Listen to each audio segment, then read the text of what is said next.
మీరు ఒకవేళ ground work చేయలేకపోతే ఆ యాప్స్ చిన్న చిన్న టౌన్‌లో పనిచేయవు. అదేదో సిటీలలో పనిచేస్తాయి. పని చేసినా కూడా వాళ్ళు మీకు ఒక రూ. 1000 ఇస్తే వాళ్ళు ఒక 300, 400 తీసేసుకుంటారు దాంట్లో. అందుకని అంత ఉపయోగకరంగా ఉండకపోవచ్చు.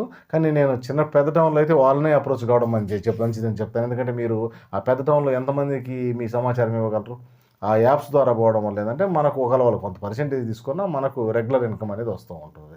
అలాగే ఇప్పుడు కొన్ని కొన్ని సంస్థలొచ్చినాయి. వాళ్ళే కారు సొంతంగా మన కారు తీసేసుకొని మనకు కంటిన్యూగా రెంట్ పే చేస్తూ ఉంటారు. ఆ విధంగా గూడా ఉన్నాయి. ఆ విధానంలో పెద్ద టౌన్‌లో అయితే ఆ విధంగా పని చేయండి. ప్రయత్నం చేస్తే బానే ఉంటుంది. చిన్న టౌన్‌ల విషయానికొస్తే మాత్రం నేను చెప్పిన విధానంలో ముందుకెళ్ళే ప్రయత్నం చేయండి. ఖచ్చితంగా గ్రౌండ్ వర్క్ బాగా ఇంప్రూవ్ చేసుకోండి. మీరు ఎంతైతే జనాలకు తెలియపరుస్తారో మీ గురించి, మీ సర్వీస్ గురించి అంత బిజినెస్ ఉంటుంది. కాకపోతే ఇక్కడేందంటే ఒక సిస్టమ్ ప్రకారం ముందుకెళ్ళాలి.